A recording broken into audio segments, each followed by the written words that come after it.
Les doy la bienvenida a este estudio del capítulo 3 del Evangelio de Mateo. Hoy vamos a analizar un momento que es de verdad crucial, un momento que prepara todo el escenario para el ministerio de Yeshua. Muy bien, vamos a meternos de lleno en esto. Miren, para captar de verdad la profundidad de lo que pasa en el río Jordán, primero tenemos que hacer un viaje en el tiempo. Y no uno corto, ¿eh? Hablamos de retroceder unos 700 años, hasta las profecías de Isaías. Y aquí hay algo fascinante, un detalle en la estructura que es increíble. El libro de Isaías tiene 66 capítulos. ¿Y cuántos libros tiene la Biblia protestante? Exacto, 66. Y la correspondencia entre ambos es, de verdad, sorprendente. Es que esta estructura funciona como un puente, ¿saben? Un puente increíble entre el Antiguo y el Nuevo Testamento. Isaías 39 parece reflejar el final del Antiguo Pacto, mientras que Isaías 40 ya nos está anunciando el Nuevo. Y esta tabla lo ilustra perfecto. Fíjense, Isaías 39 actúa como el argumento final, el que lleva al exilio. Pero justo después, Isaías 40 arranca con una promesa de consuelo, de retorno. Es una transición brillante. Avancemos un poco, a ver cómo se va construyendo todo esto. La historia de la caída de la que hablamos empieza, curiosamente, con un buen rey, pero también con un error gravísimo y, sobre todo, con un tesoro que se valora de forma incorrecta. Bueno, la historia es así. Al rey Ezequías de Judá es sanado milagrosamente. Poco después, recibe a unos enviados de Babilonia, y en un momento de orgullo, de falta de visión, les muestra absolutamente todo. Todos sus tesoros, todas sus armas. Todo. Y claro, ese acto despertó en los visitantes una codicia terrible, un deseo desordenado por todo lo que vieron. Este tema, la codicia, se vuelve central para poder entender el verdadero estado espiritual de Israel en ese momento. Casi de inmediato el profeta Isaías le da una profecía devastadora. Le dice básicamente, esos mismos tesoros que acabas de mostrar con tanto orgullo se los van a llevar a Babilonia, y tu nación entera caerá en el exilio. Tremendo. Pero, y aquí viene lo bueno, justo después de esta profecía de juicio, llega un mensaje de esperanza, una voz que va a preparar el camino para la restauración. Isaías 40 nos presenta un contraste que es clave entender. Toda la gloria humana, todos los tesoros de la tierra, son como la hierba. Se ven bien un rato, pero se secan y desaparecen. En cambio, la palabra de Dios es así que permanece para siempre. Pasan los siglos, y de repente, esta profecía cobra vida. Se cumple en un hombre que vive de forma súper sencilla en el desierto. Un hombre cuyo mensaje iba a sacudir a toda la nación. Su llamado era simple, pero ¡qué profundo! Arrepentíos porque el reino de los cielos se ha acercado. Era en esencia una invitación a darle la espalda a esos tesoros que se marchitan, los tesoros del mundo. Pero ojo, el mensaje de Juan no era solo para la gente común. No. Él fue directo a confrontar a los líderes religiosos, a cuestionar el mismísimo corazón de sus motivaciones. Cuando los fariseos y los saduceos se le acercaron, Juan no se anduvo con rodeos. Los llamó generación de víboras. Con esa frase estaba conectando su codicia por el poder y el prestigio con la serpiente original del Edén. ¡Qué fuerte! A ver, el punto clave es este. Estos líderes estaban motivados por la mismísima codicia que había llevado a sus antepasados al exilio. Toda su confianza estaba en su estatus, en su linaje, en lugar de producir un fruto espiritual que fuera genuino. Y Juan profetizó algo más. Dijo que el que vendría después de él traería una purificación de dos tipos. Por un lado, un llamado suave al arrepentimiento, movido por el Espíritu de Dios. Pero por otro, para los que se negaran a escuchar, un fuego consumidor de juicio. Y entonces, en medio de todo esto, llega la figura tan esperada. Pero no llega con poder y orgullo, para nada. Llega con una demostración de humildad total, que es de hecho la verdadera solución. Yeshua, el único que no tenía ningún pecado, viene al río Jordán. ¿Y para qué? Para participar en un bautismo de arrepentimiento por el pecado. Es algo que nos deja pensando, ¿verdad? Este acto es que es todo lo contrario al orgullo de Ezequías y a la codicia de los líderes. Imaginen, el ser más rico de todo el universo voluntariamente se identifica con los más pobres. Es un giro total. Y justo al salir del agua, el Espíritu de Dios desciende sobre él como una paloma. Este es un símbolo potentísimo de esperanza. La promesa de que las tribus dispersas, exiliadas por su propia codicia, algún día volverían a ser reunidas. Y entonces se escucha la afirmación divina, el tesoro supremo, la voz del cielo, declarando su identidad y su placer en él. Y aquí llegamos a la gran lección. La clave de todo esto es que, al rechazar ese orgullo que solo lleva al exilio y, en cambio, abrazar la humildad de un siervo, es ahí donde encontramos el tesoro más grande de todos, el ser llamados hijos amados de Dios. Todo este análisis que hemos compartido se basa en las enseñanzas del Instituto Bíblico Descubre la Biblia.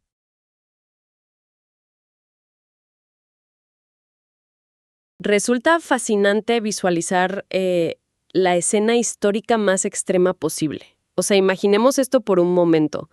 Por un lado tenemos a un rey antiguo de la realeza caminando por un palacio deslumbrante, abriendo unas bóvedas gigantescas para presumir montañas de oro, de plata, armas resplandecientes ante unos visitantes extranjeros, y por otro lado cortamos bruscamente a un hombre solitario. Completamente solo en medio del desierto. Exacto, un hombre en el desierto vestido nada más que con pelo de camello áspero y cuya cena consiste únicamente en langostas y miel silvestre. Es que es un contraste visual y conceptual brutal. Representa la opulencia máxima frente al minimalismo más absoluto que uno pueda concebir. Totalmente. Y bueno, la gran pregunta que vamos a abordar en esta inmersión profunda es precisamente esa. ¿Qué tiene que ver ese rey presumiendo sus tesoros terrenales con ese hombre comiendo insectos en el desierto? Y, digamos, lo más importante aún, ¿cómo es que esta extraña colisión de historias culmina en la demostración más grande de la gracia de Dios a través de Yeshua? Así es. Así que bienvenidos a este análisis. La misión de hoy es explorar a fondo el Evangelio de Mateo, el capítulo 3. Y quiero aclarar que todo este recorrido se basa 100% en el material de estudio del Instituto Bíblico Descubre la Biblia. Y fíjate que es un material sumamente rico porque no se limita a leer el texto de forma aislada, sino que tira de los hilos históricos para mostrarnos verdaderamente el tapiz completo.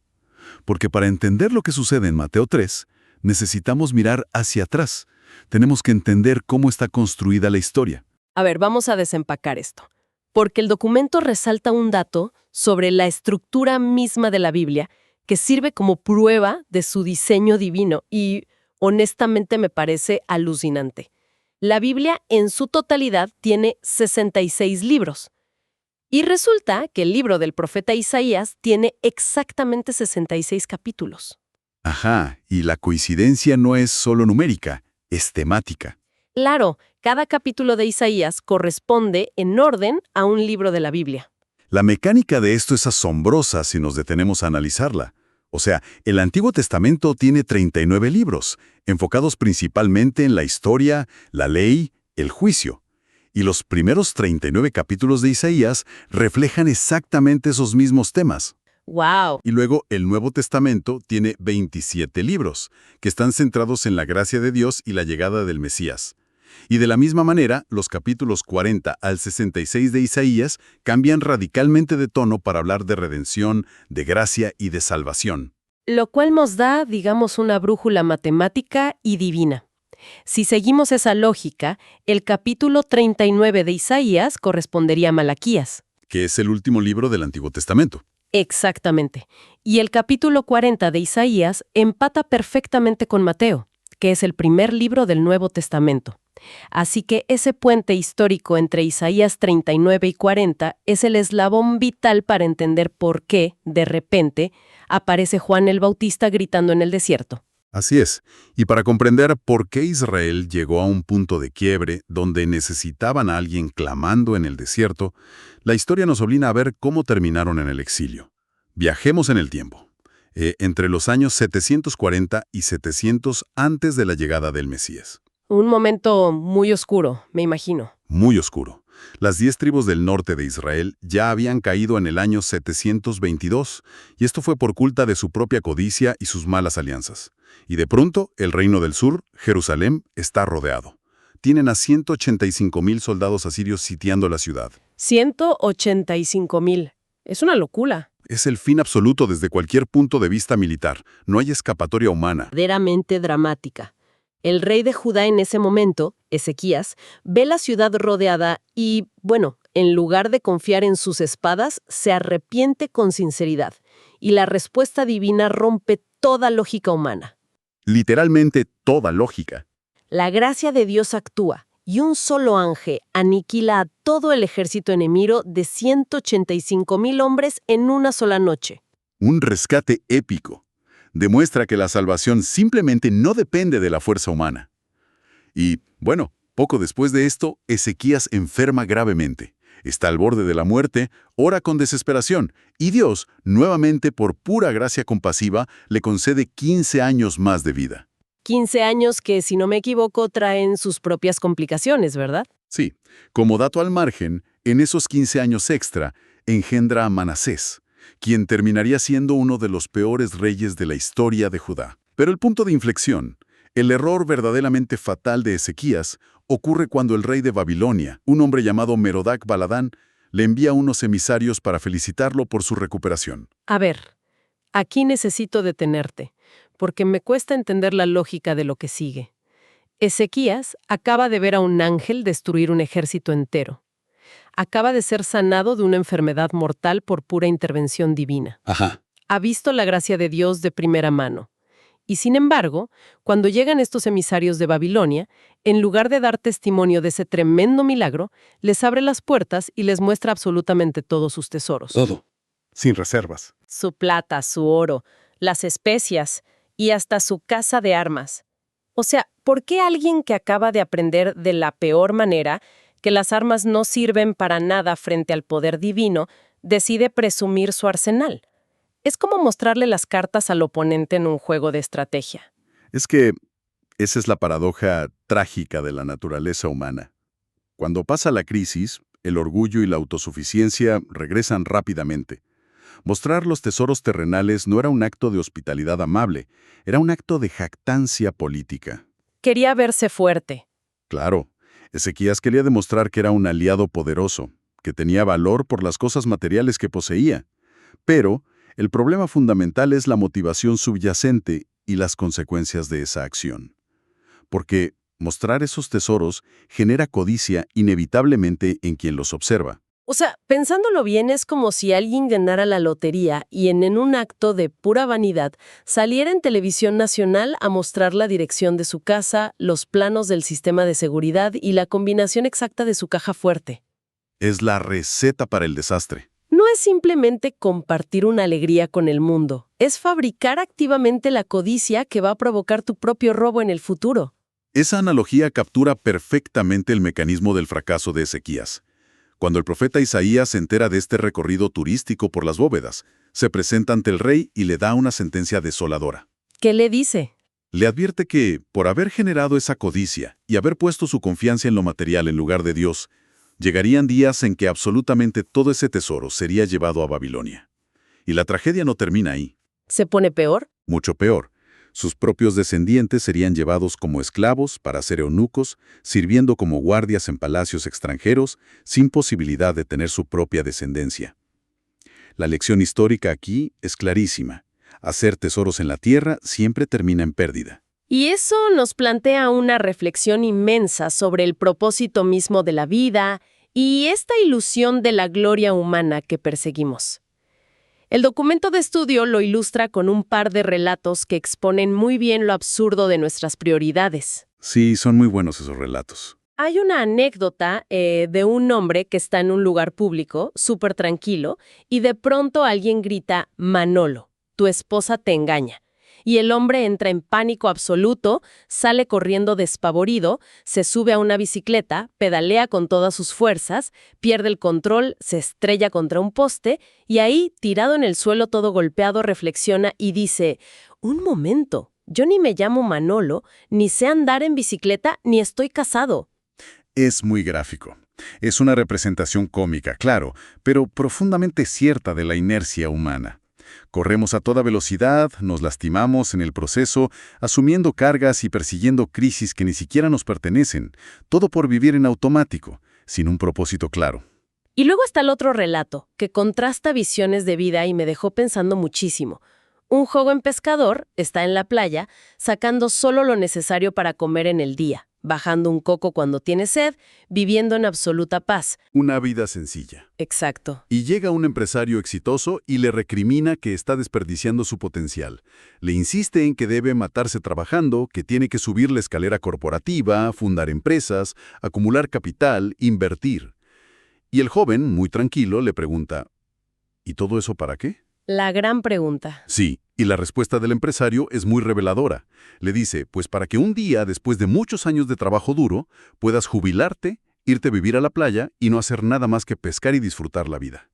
A lo que el joven responde, que eso es exactamente lo que ya está haciendo en ese momento. Lo fascinante aquí es cómo estos relatos exponen el mecanismo de una trampa existencial en la que caemos constantemente.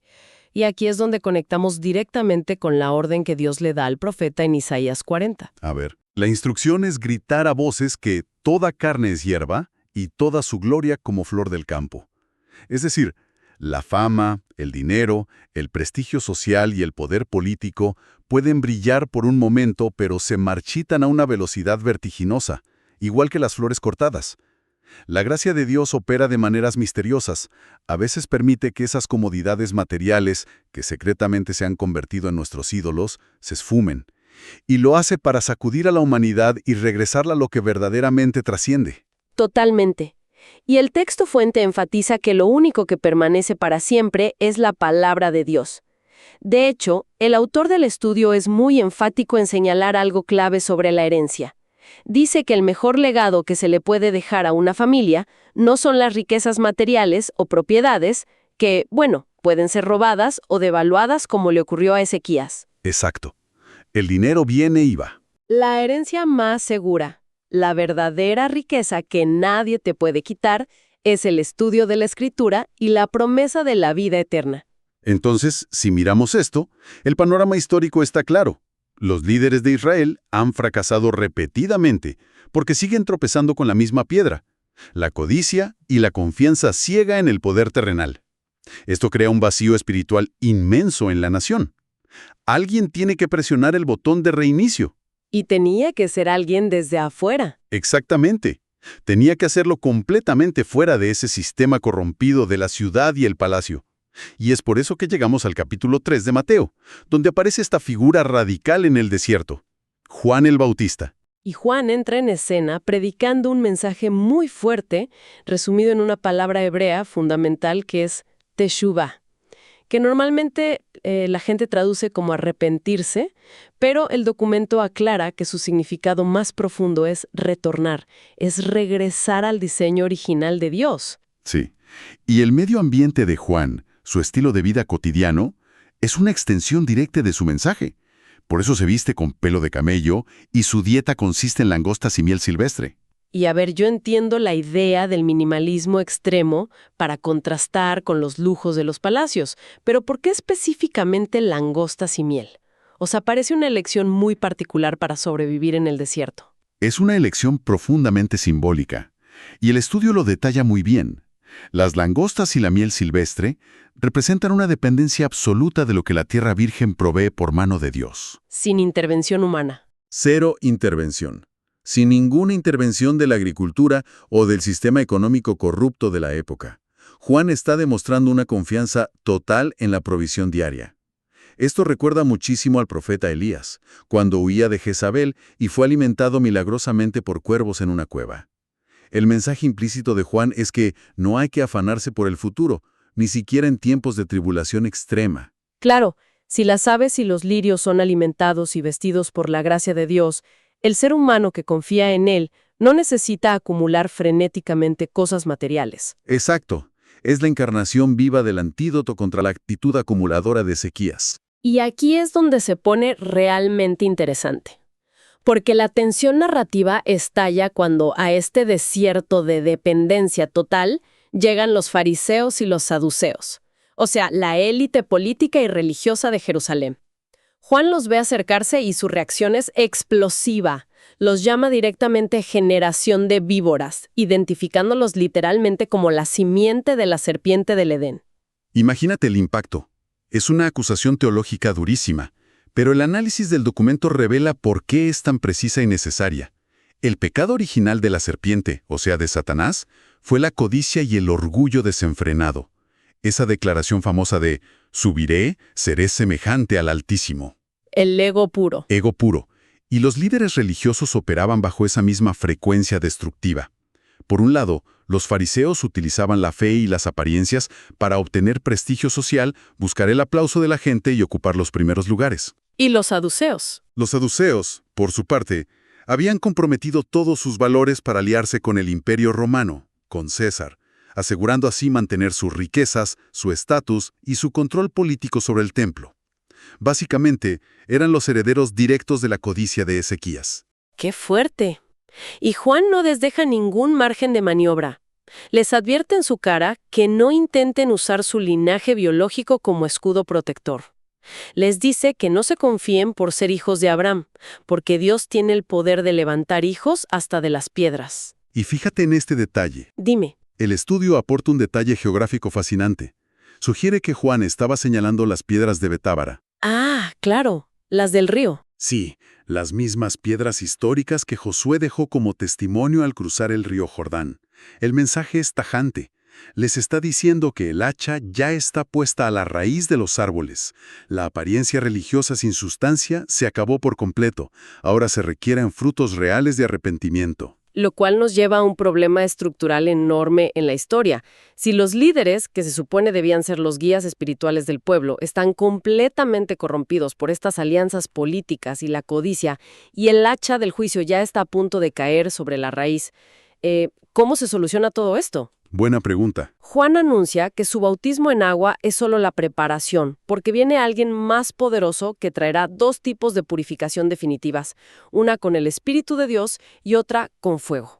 Sí, y detengámonos en la mecánica de estas dos purificaciones, porque el material las explica de una forma muy reveladora y muy práctica. Te escucho. La primera, la purificación del Espíritu de Dios. Se describe en el texto como esa voz suave, esa intuición profunda en la mente y el corazón que te indica cuando algo está mal. Es ese llamado compasivo al arrepentimiento. Básicamente, es la manifestación directa de la gracia de Dios intentando corregir el rumbo de la humanidad por las buenas. Es como esa advertencia amorosa antes de estrellarte. Exactamente. Pero la advertencia seria viene con la segunda purificación. Si la humanidad, que estaba representada por estos líderes religiosos, se obstina y rechaza esa voz suave para proteger sus intereses económicos y su poder, la consecuencia inevitable es el fuego. Históricamente, estos líderes mataban a los profetas que los confrontaban, porque la verdad amenazaba su cómodo estilo de vida. Y las consecuencias de ese rechazo no son simbólicas ni poéticas, son hechos históricos comprobables. El material relata el momento conmovedor en que Yeshua, años más tarde, observa Jerusalén desde el Monte de los Olivos y rompe a llorar. Llora amargamente. Llora porque entiende perfectamente que al rechazar la oferta de la gracia de Dios, la ciudad acaba de sellar su propio destino. Y trágicamente, unos 70 años después, la advertencia de Juan el Bautista se materializa al pie de la letra. El Imperio Romano, sí, el mismísimo César en el que los saduceos confiaban tanto para proteger su estatus, es quien envía sus legiones, destruye el templo por completo, lo reduce a cenizas y se lleva todos esos tesoros que tanto codiciaban. Si conectamos esto con el panorama general, emerge una verdad profunda de las Escrituras. El juicio de fuego no es un castigo arbitrario o caprichoso de Dios. No es un Dios enojado lanzando rayos. Para nada. Es la consecuencia natural, la simple ley de causa y efecto, que resulta de rechazar constantemente la gracia compasiva del Espíritu de Dios por preferir las alianzas de poder terrenal. Juan utiliza la imagen del aventador. ¿Qué es exactamente el aventador? Es esa herramienta agrícola antigua, una especie de horquilla o criba, usada para lanzar el grano al aire. El viento se lleva la paja porque es ligera, hueca, no tiene ninguna sustancia, y ésta termina siendo quemada. pero el trigo, que tiene peso, que tiene sustancia y da fruto, permanece firme. Ah, es el eco perfecto del Salmo 1. O sea, es como el árbol plantado junto a corrientes de agua que está nutrido por la Torá, por la instrucción divina. O sea, es como la paja frágil y vacía que arrebata el viento. Exacto, no hay punto medio. Y justo en este punto de máxima tensión en el texto, después de hablar de juicios, de hachas cortando la raíz y de fuego consumidor, el relato en Mateo 3 da el giro más inesperado posible. Yeshua aparece en el río Jordán. Fíjate en esto. Cualquier persona que escuchara a Juan hablar de alguien más poderoso, que viene con un aventador y con fuego, lógicamente esperaría la llegada de un conquistador militar implacable, alguien listo para arrasar con todo. Un guerrero. Sí, pero Yeshua hace exactamente lo opuesto. Viaja tranquilamente desde Galilea y se presenta ante Juan para pedir su tevilla, su inmersión y purificación en el agua.